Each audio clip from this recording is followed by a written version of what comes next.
BW Media, stay informed. Uhali gani mpenzi mtazamaji na mfuatiliaji wa vipindi pendwa kutoka channel yetu ya BW Media. Tunakupongeza kwa kuwa mfuatiliaji wa mara kwa mara na umekuwa mtu ambaye hauko nyuma kufuatilia hususan kipindi cha mwongozo wa kujifunza Biblia.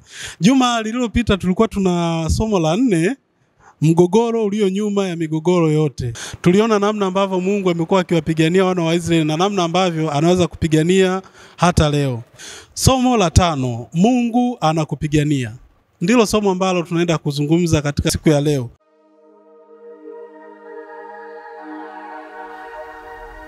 BW Media, stay informed.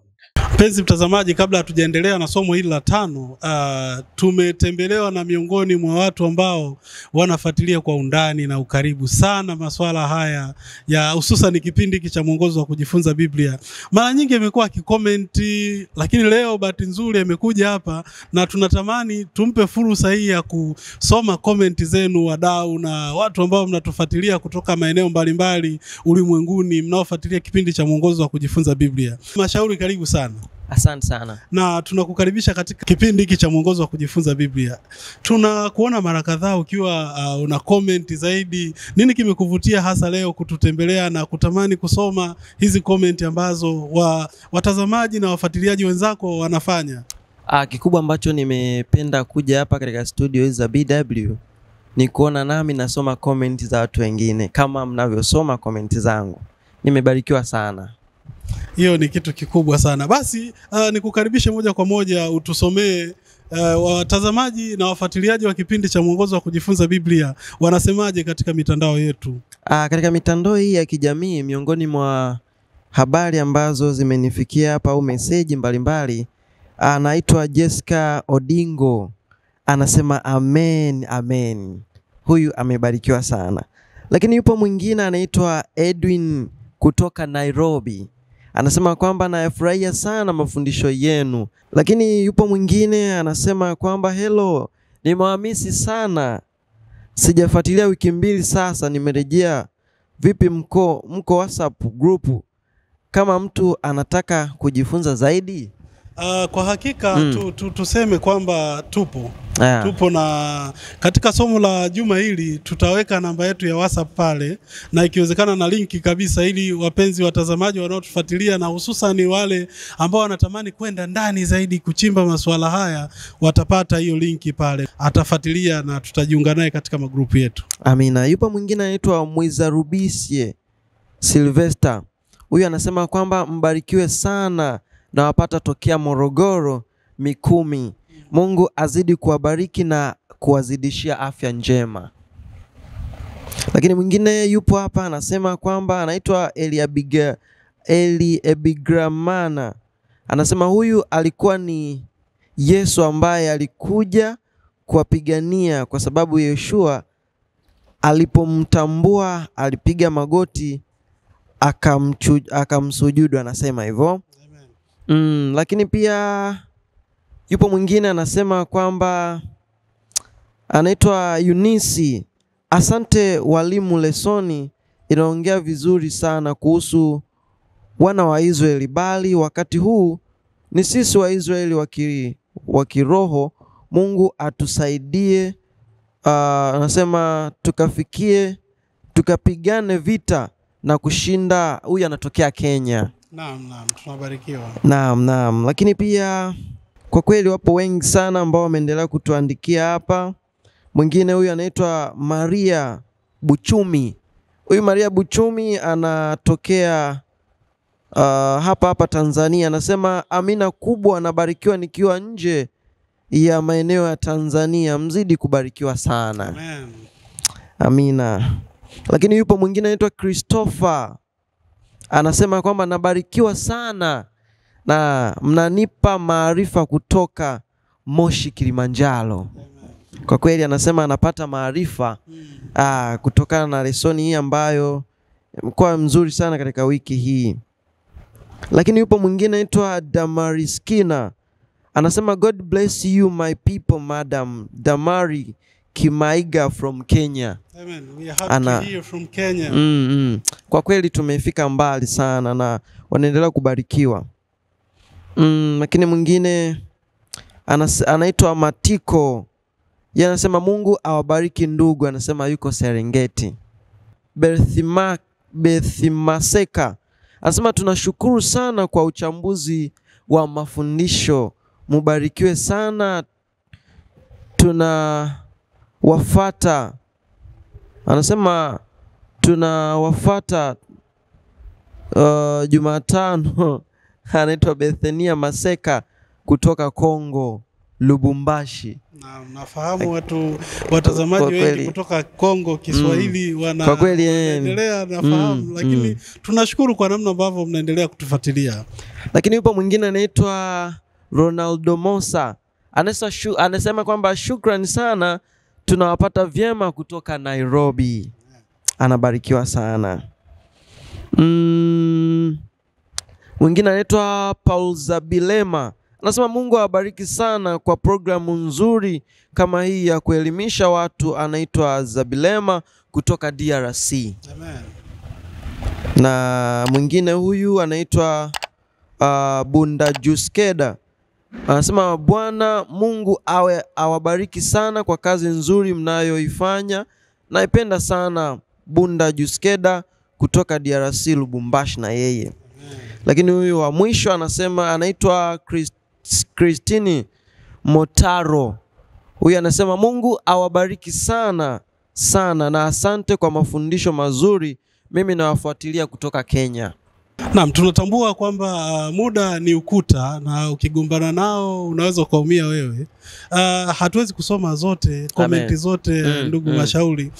Kwa hizo chache tunaamini umebarikiwa. Mpenzi mtazamaji, usiache kucomment. Comment, like, wakati mwingine tutasoma comment yako. Tunabarikiwa na watu kutoka Tanzania, kutoka Kenya, kutoka Uganda, kutoka DRC na maeneo mengine ya ulimwengu, USA.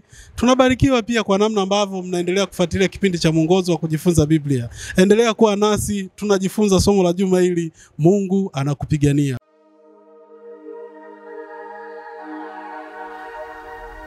BW Media, stay informed. Na mpenzi mtazamaji, leo tuko katika somo la 5. Ukumbuke ni kipindi cha Mwongozo wa Kujifunza Biblia kutoka channel yetu ya BW Media. Somo la 5, Mungu anakupigania. Mungu anakupigania. Na niko na wachambuzi kama ilivyo kawaida, wachambuzi ambao tutaenda kulijenga somo hili, na tunaamini katika somo la leo utapata mambo fulani ambayo ulikuwa huyafahamu. Tutaangalia namna Wakanaani walivyokuwa. Kanaani wanaoneshwa katika maandiko kwamba ni watu ambao walikuwa waovu, na ikafikia hatua inabidi waangamizwe kulingana na uovu wao. Kwa undani wa somo hili, ungana nasi katika kipindi hiki cha Mwongozo wa Kujifunza Biblia kutoka channel yetu ya BW Media. Na kwa kwanza tungeanza kwa ombi. Nimkaribishe mwinjilisti Matthew Masaka aweze kutuongoza kwa ombi katika somo hili. Karibu. Basi tuombe. Asante Mungu wetu kwa mbaraka wa masaa mazuri haya.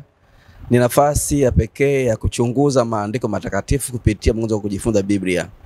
Tunarika uwepo wako na uongozi wa Roho Mtakatifu kwenye kipindi kizuri, ili tunapokuwa tujifunza tupatie Roho atakayetufundisha kuelewa na kuliishi neno.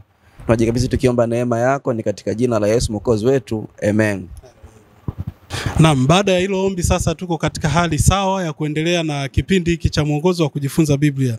Kabla hatujaenda sana, Daktari Madu, tungefahamu fungu ambalo linaongoza mjadala huu. Huwa ni kawaida kwa masomo kama haya, mpenzi mtazamaji, kuna fungu moja ambalo limebeba mada nzima ya somo husika. Na ukumbuke tunajifunza somo la 5, Mungu anakupigania. Nikukaribishe Daktari Maduhu uweze kutuongoza somo. Fungu la juma hili linatoka katika kitabu gani na linasemaje? Karibu sana. Naam, kitabu cha Yoshua sura ile ya 10 aya ya 42 ambalo limeandika, na wafalme hao wote na nchi zao Yoshua akatwaa wakati huo, kwa sababu yeye Bwana Mungu wa Israel alipigana kwa ajili ya Israel. Na wafalme hao wote na nchi zao Yoshua akatwaa wakati huo, kwa sababu yeye Bwana Mungu wa Israeli alipigana kwa ajili ya Israeli. Hilo ndilo fungu letu katika somo hili. Naam, kwa fungu hilo sasa, mwinjilisti Smithman Mkeni, tuko sawa kuendelea na kipindi cha mwongozo wa kujifunza Biblia. Tuko katika somo la 5 na tunaona Mungu wa namna ambavyo amekuwa akiwapigania. Tuko katika kitabu cha Yoshua kama kawaida. Tunaona sasa safari ya hao wana wa Israeli wanaingia sasa Kanani. Nikukaribishe katika somo la juma hili kwa ufupi. Tunaangalia mambo gani ambayo tunayaangazia hasa kwa kina katika somo hili la Mungu anakupigania. Nikukaribishe sana. Asante sana. Katika somo letu la 5 la wiki hii yako mambo kadhaa tuweza kuyaangalia hapa. Kwanza tunaona kwenye kitabu cha Yoshua kinaonyesha matukio kadhaa ambayo yanaita utatanishi kidogo na maswali ambayo yamekuwa ni yenye utata. Na kitu cha kwanza ambacho tukiangalia katika sehemu hii ni vita ambayo inaitwa vita takatifu, ambayo vita hii takatifu ni vita ambayo Mungu mwenyewe anapigana mwenyewe kwenye vita hiyo, ndio maana inaitwa vita takatifu. Na kitu kingine tunachokiangalia kwenye sehemu hiyo ni kwamba Mungu yeye tayari tangu mwanzo aliwapatia mwelekeo wa kutosha wana wa Israeli kwamba katika vita kama hii yeye mwenyewe atakuwa akiweza kupigana na ushindi utapatikana kupitia yeye. Kwa hiyo tutaangalia juma hili namna Mungu anaweza kupigania au kunipigania kwa namna ipi, maana yeye ndiye mwenye vita, hakuna mwingine zaidi yake. Asante. Naam, nishukuru kwa utangulizi huu, na kufikia hapa sasa, mpenzi mtazamaji, tuko katika hali ambayo tunaweza kujiongea zaidi undani kabisa katika somo hili. Mwinjilisti Matthew Masaka, tunajifunza kwamba Mungu ni mwenye huruma na wakati fulani amekuwa akifanya mambo ambayo ni makubwa kweli, na kuna nyakati tunaona kama yeye anakuwa anaanzisha vita. Tunajifunza nini katika hususa tukizingatia katika kitabu cha Mwanzo 15, 16 na mambo ya Walawi na Ezra 9:11. Yote haya yanaonyesha namna ambavyo Mungu anakuwa na mpango mkubwa sana katika maisha yetu. Na tukiangalia Wakanani wanaonekana ni watu walikuwa waovu sana. Natamani kuona tunajifunza nini kupitia haya mafundisho ambayo yanatoka katika aya hizi ambazo nimezielezea, hususa tukizungumzia uovu wa Wakanani. Asante sana. Katika somo hili la 5 ni somo la pekee sana, maana ni somo ambalo linazungumza kwamba Bwana anakupigania. Mpendwa mtazamaji wa channel hii, Bwana anakupigania. Haijalishi unapitia changamoto gani katika maisha yako, Bwana anakupigania. Ni neno la kutia moyo sana unapokuwa unapiganiwa na Bwana. Maana unapiganiwa na Bwana una uhakika wa ushindi. Maana yeye hajawahi kushinda. Alimshinda shetani mbinguni, kuja duniani pia alimshinda pale katika jangwa alipofunga siku 40, lakini pia akamshinda pale kwenye bustani ya Eden, lakini mwisho akamshinda pale katika mlima ule wa Golgotha alipokufa kwa ajili yetu, akatupatia ushindi, na ushindi wake ni ushindi wetu. Kwenye lile fungu la ukalili ni fungu la pekee sana ambalo linazungumzia kwamba na wafalme wote wa nchi zao Yoshua akatwaa. Yoshua alitwaa zile nchi pamoja na jeshi lile la Waisraeli, zile nchi ambazo Bwana aliahidi kwamba atawapatia, watazimiliki. Na wakati huo kwa sababu Bwana mwenyewe alipigana kwa ajili yao, walitwaa nchi sababu Mungu mwenyewe aliwapigania. Yaani vita ni vya Bwana. Na jambo la kushangaza sana kwamba Mungu mwenye upendo, mwenye huruma, lakini pia anaamrisha vita na yeye anapigana kwa ajili ya watu wake. Hii inakuaje? Mungu ni mwenye upendo lakini pia ni mwenye haki.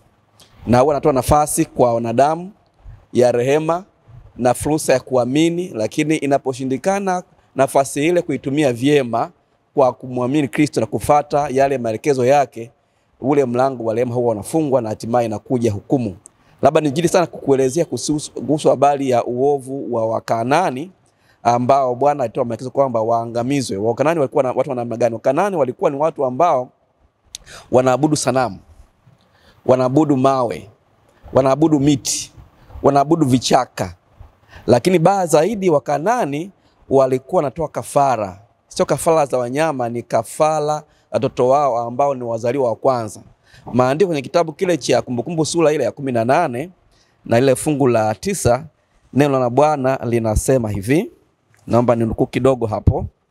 Neno la Bwana linasema hivi katika kitabu cha Kumbukumbu sura Torati 18 na aya ile ya 9. Utakapokwisha kuingia katika nchi ya kupayo Bwana Mungu wako, usijifunze kutenda kwa mfano machukizo ya mataifa yale.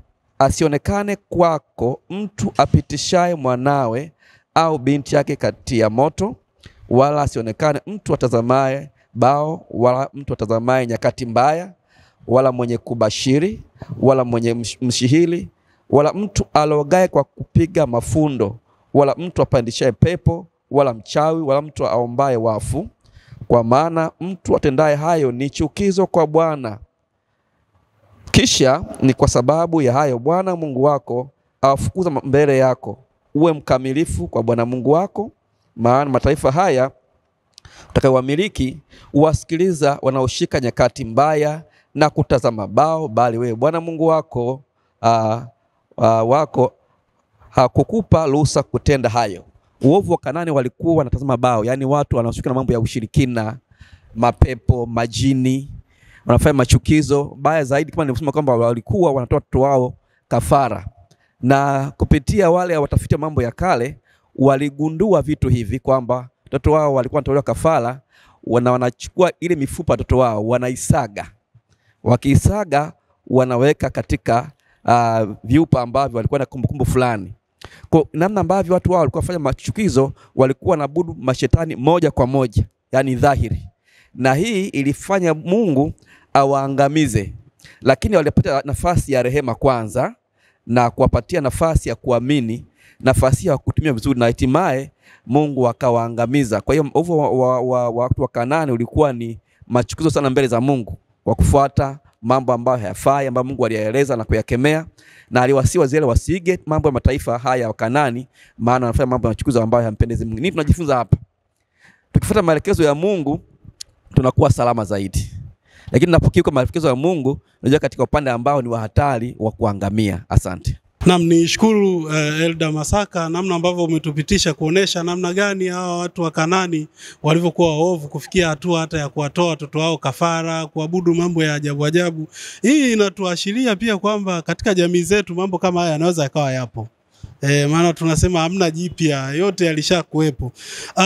Mwinjilisti Smithman, tunaona katika kitabu cha Mwanzo 18:25, lakini ukiangalia pia katika kitabu cha Zaburi 96 mstari wa 10. Je, vipi dhana ya vita vitakatifu vinahusiana na Mungu kama hakimu mkuu? Inakuwaje Mungu anaonekana tena ni hakimu mkuu wakati huo anatengeneza vita, anawaambia wakaangamize? Inakuwaje tena akawa yeye tena ndio mwanzilishi, yeye tena ndio hakimu? Nikukaribisha katika eneo hili, utupitishe. Karibu sana. Asante sana. Kabla sijaingia kwenye sehemu ya swali lako, labda nijazie kidogo kwa upande wa uovu wa Kanaani. Kama ambavyo tumeiona kwamba uovu wa Kanaani ulionyesha ni uovu wa kutisha kupindukia, na huu kafanya hata mbingu kuona kwamba hii sasa haifai, haistahili kutokana ule uovu jinsi ulivyokuwemo. Ukiangalia walikuwa kiabudu sanamu, lakini bado hata hivyo hivyo walikuwa ni watu ambao wanafanya ngono, yani usiona wa kingono na miungu. Sasa hiyo sio kitu kidogo, ilikuwa ni kitu cha kutisha sana kupindukia, kwamba watu walipindukia sana, walipitiliza kuliko ambavyo Mungu anahitaji. Kwa hiyo Mungu akaona hapana, hii sasa imezidi katika hali kama hiyo. Kwa hiyo walikuwa na uovu wa kupindukia. Tuangalie katika swali ambalo umeliuliza kwamba Mungu huyu ambaye anaanzisha vita, huyo tena anaonekana ni mwenye upendo na haki, lakini huyo ndo anakuwa judge. Tena anasema hakimu, lakini hakimu mwenye kutenda haki. Hapo ndio kitu cha msingi. Ni hakimu, lakini anatenda nini? Anatenda haki. Na ukiangalia vizuri kama ulivyosema katika ile Mwanzo 18, ukiendelea pale kusoma, utakuta pale mbele unakuta na kisa cha habari za kina Lutu, kile kipindi cha Lutu. Uovu ulivyozidi, Mungu akaona hapana, hii hali imekuwa ni mbaya. Kwa hiyo akaingilia kama jaji kuhukumu mwelekeo wa mji ule na kuangamiza. Lakini Zaburi 7:11 anasema Mungu ni mwamuzi mwenye haki. Anaeleza kwamba ni mwamuzi mwenye haki. Kwa kama ni mwenye haki, ina maana kwamba Mungu yeye sio mtu wa kupokea rushwa, na sio Mungu mwenye upendeleo. kila jambo analiweza kuliweka katika usahihi wake. Tunafahamu majaji wengi katika dunia yetu hii pengine wanaweza wakawepo pale, lakini katika namna ya kuhukumu katika mambo kama yale, basi wanahukumu katika namna fulani inawezekana ya upendeleo. Na pengine katika namna hizo ikaonekana wanafanya mwelekeo wa hukumu, lakini nyuma yake ya pazia pengine kuna rushwa zimepita ili mtu fulani aonekane kwamba hakutenda haki, lakini kumbe sio, ni mtu wa haki. Lakini jaji wa kiulimwengu ni tofauti na jaji huyu wa mbinguni ambaye ni Mungu mwenyewe. Mungu wa mbinguni yeye anatenda haki. Kama utatenda vizuri kutokana na mwelekeo ule ukuepo, basi haki yako itapita. Ndio maana nasema yeye ndiye jaji mkuu kabisa kuliko majaji wengine. Asante. Naam, tunaishi kwenye dunia ambayo kimsingi haina haki. Unaweza kuwa wewe ndio unapaswa kupewa haki, lakini wewe ukashutumiwa zaidi kwamba wewe ndio unapaswa kuwajibishwa. Kwa hiyo dunia hii haiko katika hali ya usawa. Daktari Madu, naam, tunaona namna ambavyo Wakanaani wanapaswa kuangamizwa. Inakuwaje kwamba unajua nilikuwa na tafakari, ni kweli ni waovu. Ndio. Na Mungu ni Mungu mwenye haki. Kwa nini haoneshi hiyo haki yake na hali fulani ya subira, pengine labda wengeweza kushinda? Lakini kimsingi kuna swali ambalo natamani mtazamaji pia anaweza akatamani kulielewa. Naam. Kwa nini Waisraeli walilazimika kuwa watu wengi sana? Kwa nini tu labda wasinge, kwa sababu wao tunasema ni taifa la Mungu, wenge changamana nao labda kuwafundisha kwamba jamani mnavyofanya kuabudu hivi sio sawa. Kwa nini walilazimika kuua watu wengi wakati mtazamo wa mwanzo ilikuwa tu kwamba wawanyang'anye baadhi ya vitu lakini wasiwaue? Kuna kuangamiza kabisa. Unazungumziaje swala hili? Naam, asante. Nitaanza kujibu hilo swali afu tutaunganisha na vipengele vilivyotangulia. Kwa nini waue watu wengi kiasi hicho? Kuna mafungu mawili hapa, utayasoma mwenyewe, nitakutajia. Hesabu 33 fungu la 52, halafu na Kutoka 33 fungu la 2. Unaposoma mafungu haya utaona sasa ni kwa nini, lakini mimi nitakueleza tu kwa kifupi kwa sababu ifuatayo. Moja, hapa sasa wakati tunazungumzia habari hizi, kuna neema kumbe nao pia walipewa Wakanaani. Mungu wetu jinsi gani, licha kwamba alifanya vita akawaangamiza wote wasiostahili, lakini alipewa neema. Miaka ile 400 ambao wana wa Israeli wako kule, Wakanaani walikuwa bado wana nafasi. Miaka 40 ya Israeli jangwani, Wakanaani bado walikuwa wana nafasi. Mpaka wanavuka Yordani, bado wana nafasi. Rahabu anapata nafasi dakika za mwisho, na kuna watu tutaona katika uchaguzi bora zaidi walipata nafasi. Kwa hiyo Mungu neema yake ilikuwa bado ingali kwao, licha ya kwamba walikuwa kizazi ovu. Kwa hiyo ilipofikia ule ukamilifu, ilipofikia sasa kipindi cha kwamba inabidi waondoke kwa kuwa wamedumu kuendelea katika uovu, ndipo neema ilipokoma, na ndio maana wakafikiwa kuangamizwa. Mpango wa Mungu ilikuwa kwanza mwanzo kumtuma malaika tu waondolewe katika ile nchi wasiangamizwe, lakini kwa maasi yao Mungu akaweza kuangamiza. Ziko pande mbili hapa. Mungu anapofanya vita kwa ajili ya uovu, huwa anaondosha uovu na mapandikizo yake, na watu wote waliobaki na walioshindwa kuungama na kutoka huko. Sasa nigusie kitu kidogo kabla sijatamatisha ili tupate mtiririko mzuri. Mhukumu mwenye haki, jaji, alafu na habari ya uovu wa Wakanaani. Katika amri ya Mungu ya Kutoka 20 fungu la 5 kuna maneno kwamba kizazi cha 3 hata cha 4 na wapatiliza wana maovu ya baba zao. Ndipo kilichotimia kwa habari ya Wakanaani. Lakini angalia rehema zinapofuata pale, miaka 1000 na 1000. Huenda tupo katika ulimwengu huu ambapo labda uovu uliofanywa na wazazi wako huko nyuma, uliofanywa na mababu zako, unakuzuia kuipata baraka ya Mungu. Mungu anaweza kukupatia rehema, baraka tele na tele, vizazi 1000 na 1000, lakini kila mwanadamu ni kizazi cha 5 na kuendelea. Kwa nini? Katika Kristo Yesu. Kwa hiyo habari ile ambayo tunasema Mungu, kizazi cha Mungu kipo mpaka kizazi cha 4 katika Kristo Yesu. Fungu fulani katika maandiko matakatifu amesema alifanyika laana pale msalabani, wote wenye laana akaweza kuiondoa. Kwa hiyo ikiwa kuna laana huko nyuma, hesabu kwamba katika Kristo Yesu umebarikiwa. Na ikiwa kuna jambo lolote ambalo inabidi uangamizwe, unapomkimbilia Yesu unaweza kupata nafasi. Na cha mwisho, katika mhukumu mwenye haki, Mungu hakushughulika tu na Wakanani, bali hata Israeli alishughulika nao. Kuna kisa cha Ai tunakiona jinsi Mungu anavyoshughulika na dhambi. Dhambi lazima iondolewe, haijalishi ipo Israeli au Kanani. Katika Yoshua sura ya 7 na ya 8 ndipo habari ya Ai unaikuta. Wana wa Israeli nao mara baada ya kuwa na dhambi ile ya Akani, Mungu ilibidi afanye jambo la kuangamiza Akani na jamaa zake na ndugu zake kutokana na hiyo dhambi. Ndipo unakuja unapata sifa pekee alionayo Mungu kuliko watu wengine, licha ya kwamba anaangamiza, lakini ni kwa haki. Asante. Nashukuru sana kwa nyongeza hiyo mwinjilisti. Mwinjilisti Frederick, tunaona Wakanani walipata fursa ya muda mrefu sana. Na walikuwa wanafahamu haya mambo kimsingi, lakini tunaona athari ya uchaguzi ambavyo inaathiri hatima yao kwa ujumla. Unazungumziaje swala hili? Asante mwenyekiti. Kwanza, kusudi la Mungu haikuwa kuangamiza Wakanani. Kwa hiyo baada ya wana wa Israeli kuingia katika mji wa Kanani, Mungu alikusudia waweze kuishi wote kwa pamoja, halafu atawatawanya taratibu taratibu.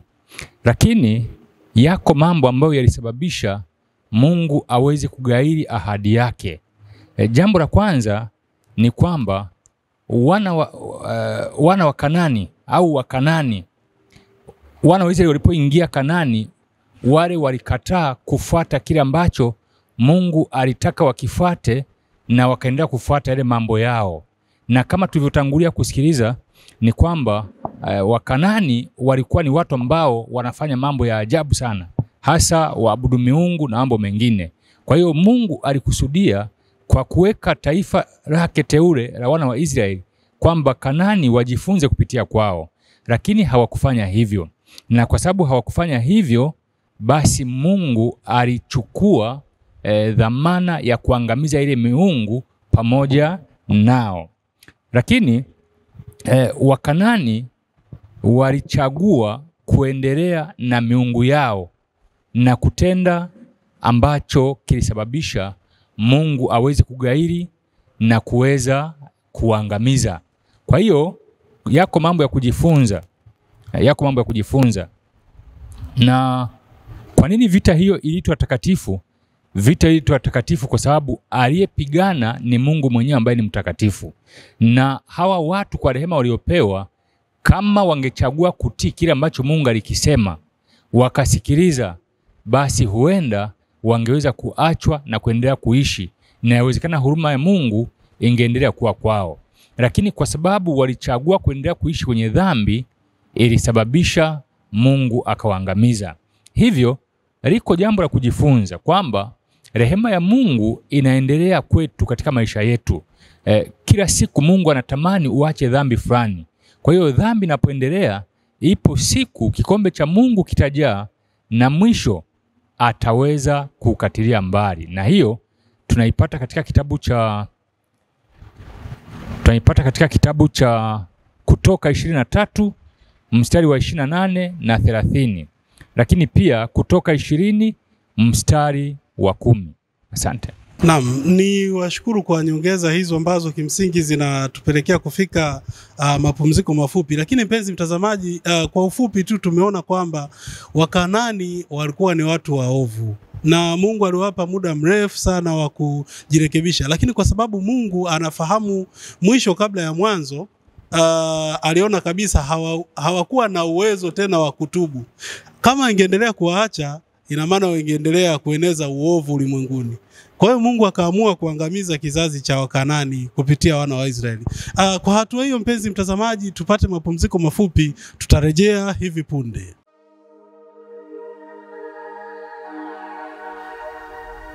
BW Media, stay informed. Na mpenzi mtazamaji, nikukaribishe tena katika kipindi cha mwongozo wa kujifunza Biblia. Nikukumbushe tu kwamba katika juma hili tuko katika somo la 5 lenye kichwa cha somo Mungu anakupigania. Tunawaona Wakanaani na namna ambavyo Mungu tunamwona ni Mungu mwenye haki, lakini Mungu mhukumu, na Mungu ambaye anaonekana kuwa ni muwezeshaji wa mambo yote yanayotokea katika ulimwengu. Tunapoendelea Elder Matthew Masaka, natamani kusikia wewe unazungumziaje tunavyoendelea na swala hili la Wakanaani na maisha yao kwa ujumla, ukihusianisha pia na maisha yetu hivi leo. Nikukaribishe. Tunapolinganisha maisha ya Wakanaani na yetu sisi leo, ulimwengu tunaoishi sasa hivi umefikia kiwango hicho cha maovu na machukizo ambayo Mungu anakemea wanadamu wasiyafanye. Maana tumeumbwa kwa mfano wa Mungu na sura ya Mungu, na ametuumba Mungu kwa makusudi maalumu tumwabudu yeye na kumcha yeye. Tunapofanya kinyume na mapenzi yake tunamchukiza Mungu wetu. Lakini tunajifunza katika maisha haya Mungu ametupatia uchaguzi, uhuru wa uchaguzi. Tuna uhuru wa kuchagua kumtii Mungu na kumcha yeye au vinginevyo.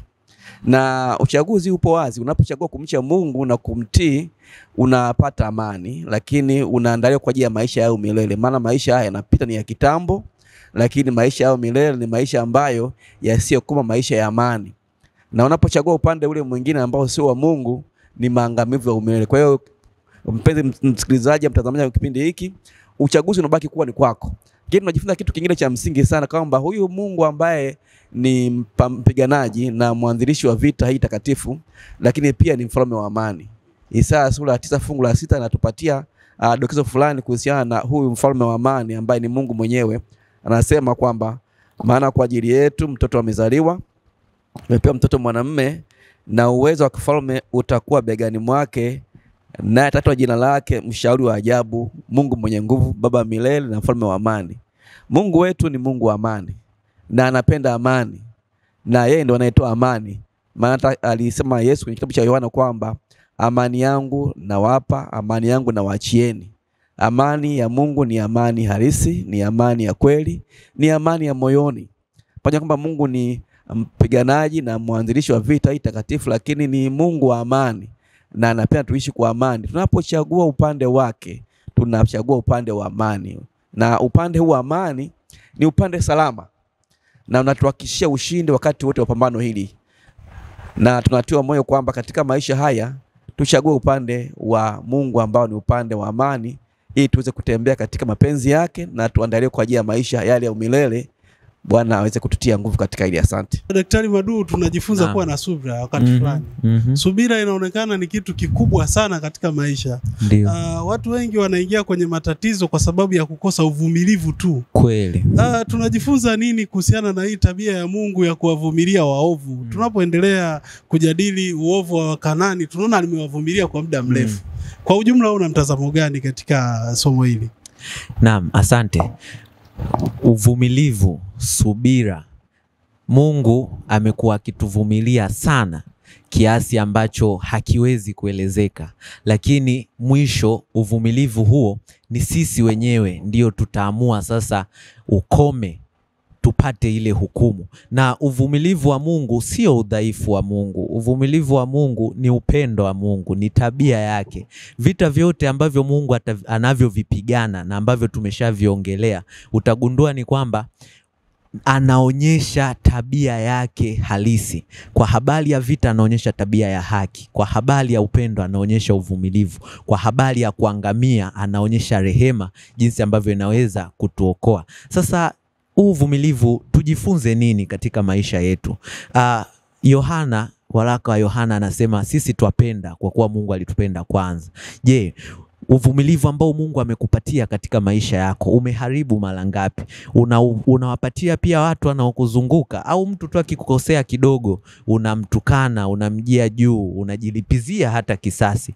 Nasi tuwe wavumilivu, tuwe na subira. Mtu anapotukosea tuone ni pambano linaloendelea nyuma ya pambano kuu, tumpe nafasi. Mtu anapotuudhi tusamehe. Niseme jambo moja, nikupe fungu hapa Warumi 2 fungu la 4 mpaka la 5. Au wadhani wewe ya kuwa uvumilivu wa Mungu ni udhaifu, lakini kwa ugumu wa moyo wako usiotubu unajiwekea ghadhabu kwa siku ya hukumu. Mungu angali akituvumilia hata leo na angali akitupatia nafasi. Tuutumie uvumilivu ambao Mungu ametupatia kwa ajili ya wokovu wetu, lakini tuonyeshe hata kwa watu wengine. Tuwe nyenzo ambayo inaonyesha upendo wa Mungu kwetu kwa kuwavumilia wengine. Asante. Naam, nishukuru daktari kwa namna ambavyo umeonyesha uvumilivu unavyostahili katika maisha yetu.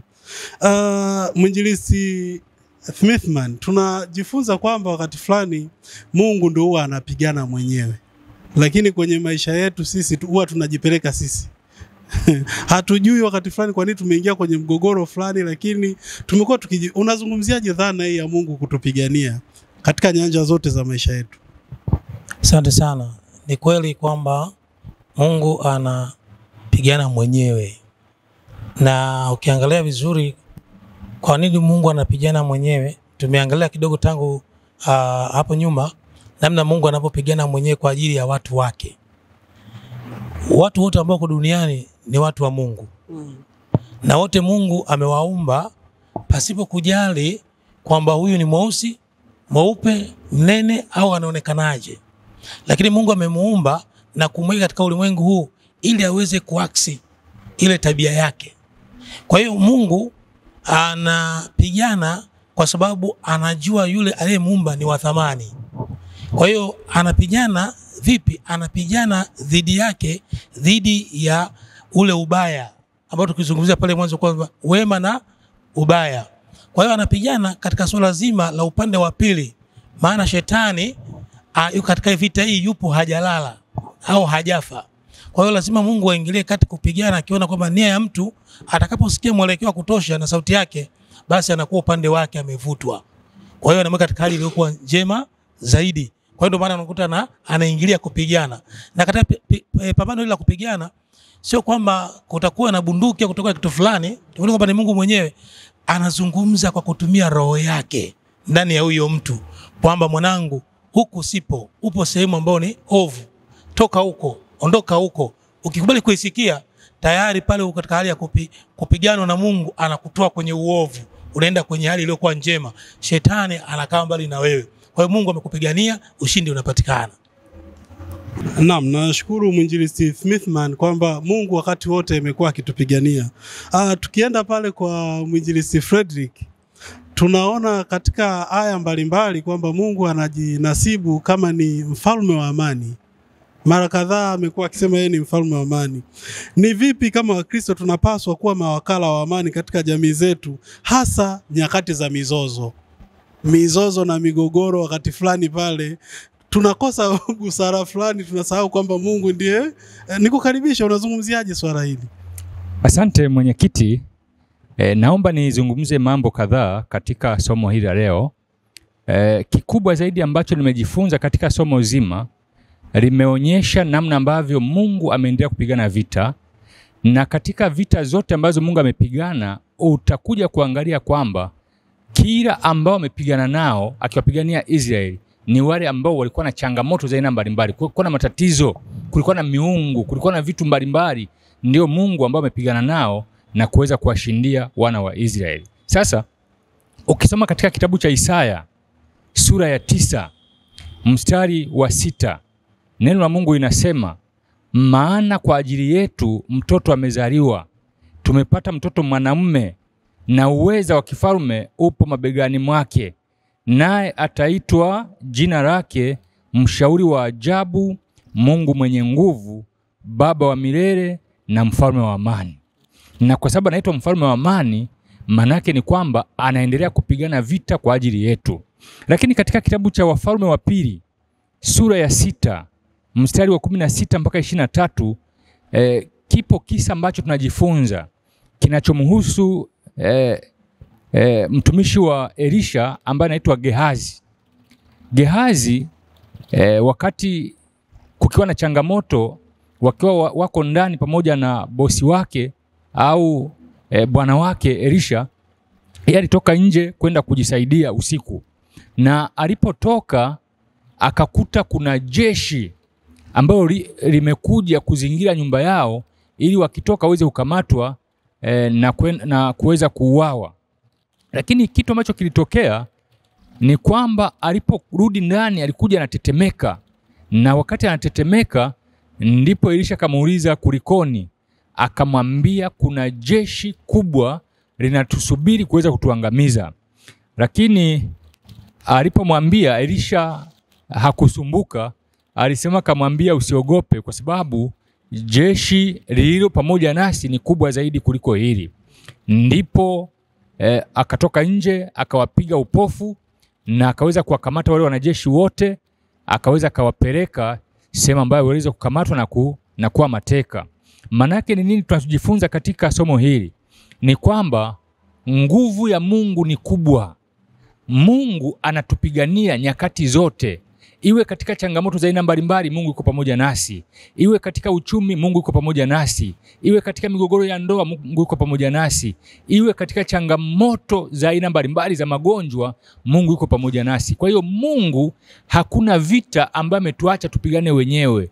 Ni sisi tu kumkabidhi yeye migogoro hiyo, na maisha yetu atashughulikia na kufanya vizuri kwa utukufu wake. Naam, nishukuru wachambuzi kwa namna ambavyo tumeendelea kujifunza na kuona kwa kina somo hili lina maana gani katika maisha yetu. Elder Matthew Masaka, kwenye swala la mizozo na kuwa katikati ya migogoro, nimependa namna ambavyo Mwinjilisti Frederick amezungumza, ila natamani na wewe useme kitu hapo. Nikiangalia pia hata umri wako, naona kuna jambo fulani unaweza ukasema, hususa katika maisha yetu kama vijana wengi. Mara nyingi kunapotokea migogoro tunachagua upande. Lakini katika somo la juma hili kuna namna tunajifunza kwamba tunapaswa kuwa mawakala wa amani. Nikukaribishe na ukiunganisha pia kwamba mpenzi mtazamaji anatoka na kitu gani katika juma hili. Karibu. Ninashukuru. Tulijifunza somo la juma lililopita kwamba migogoro mingi inasababishwa na manunguniko. Kwa hiyo tunapoacha manunguniko ni tiba ya migogoro. Na tunajifunza mahali pekee tunapoweza kupata amani ni kwa Yesu. Yeye ni mfalme wa amani. Kwa hiyo tunapokubali kujisalimisha kwake, tunapata amani ya kudumu, amani halisi, na tutashinda migogoro inayotokea katika maisha yetu. Migogoro pia ni fursa kwetu, kutufanya tuweze kutafakari maisha yetu na kuona wapi tumepungua na kwenda kwa Yesu mfalme wa amani ili aweze kutatua migogoro yetu. Maana anasema yeye ni mshauri wa ajabu.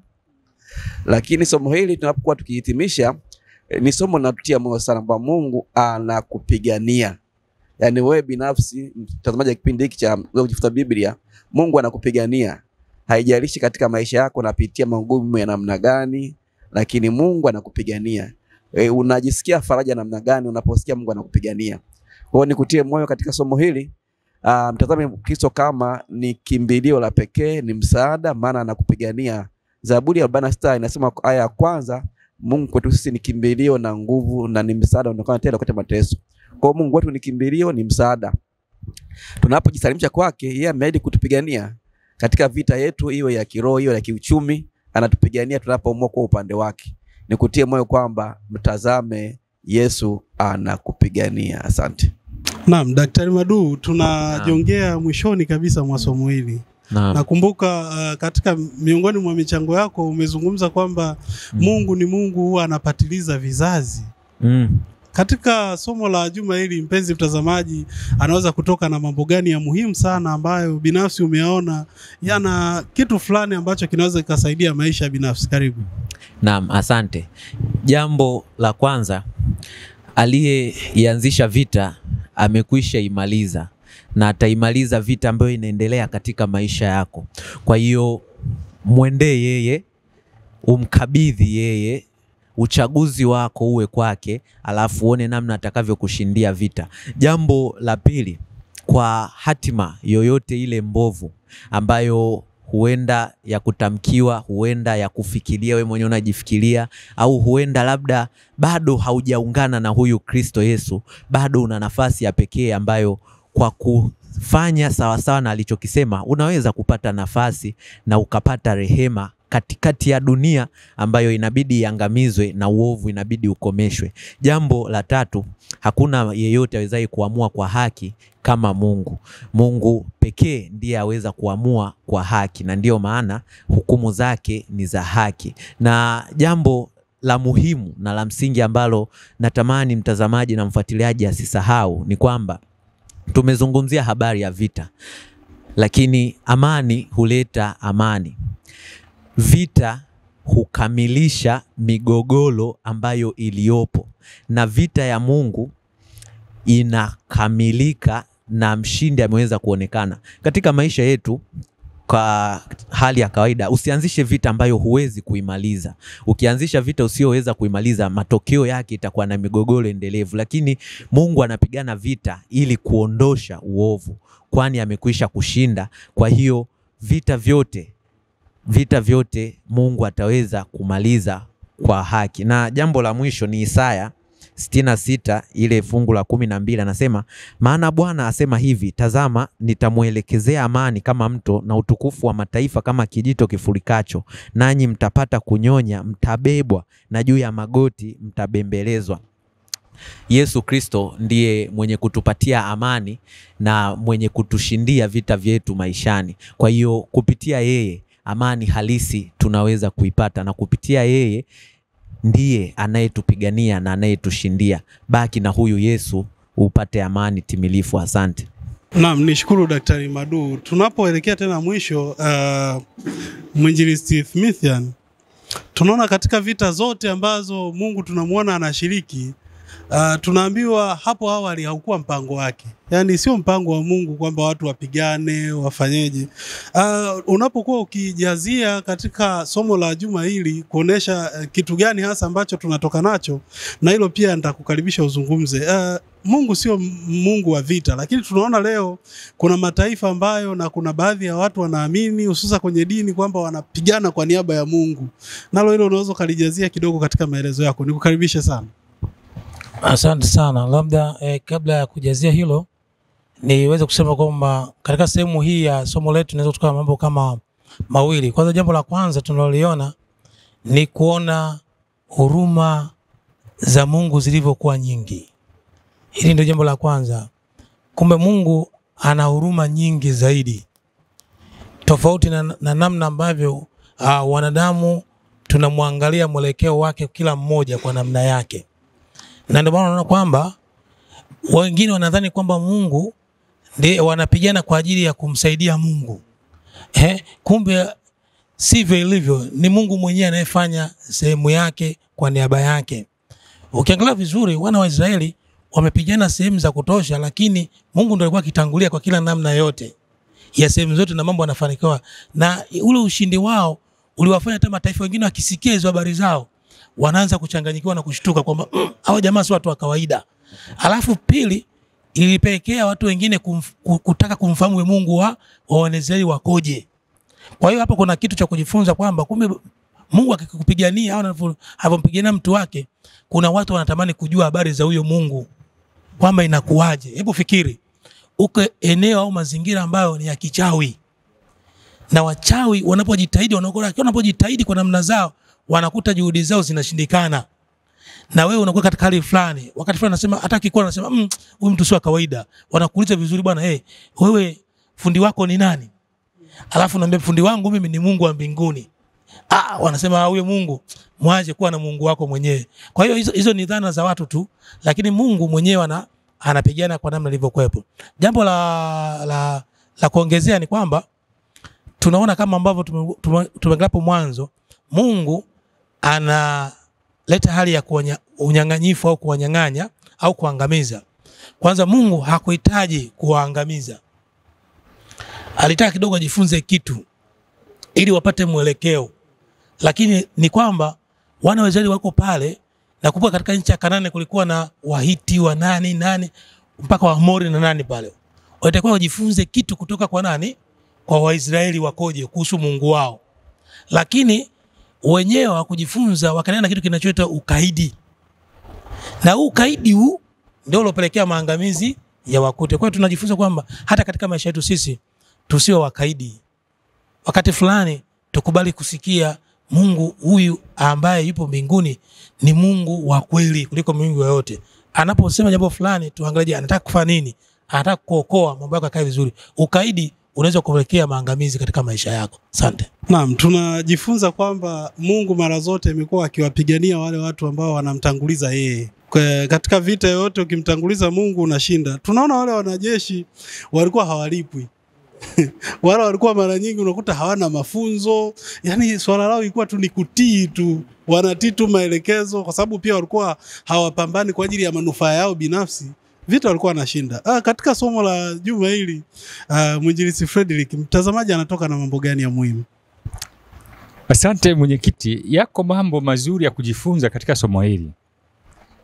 Hakuna mwenye shida au changamoto yoyote aliyemwendea Mwenyezi Mungu au aliyemwendea Yesu akashindwa kupata msaada.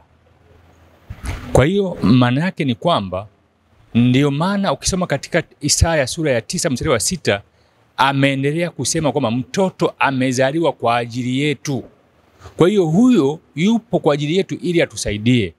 Changamoto ni kwamba walio wengi tunapopata changamoto za maisha tunatafuta suluhisho sisi wenyewe, jambo ambalo hatuliwezi. Na ndio maana unakuta kuna wengine anapoumwa anaenda kwa waganga wa kienyeji au anatafuta dawa anazojijua mwenyewe. Lakini kama angemshikilia huyo Yesu, angemshikilia huyo Mungu ambaye aliwashindia wana wa Israeli, akawafanyia mambo makuu, tena hata hakuwa na jeshi zuri lakini akawashindia, bado angeweza kusimama na kukushindia hata wewe.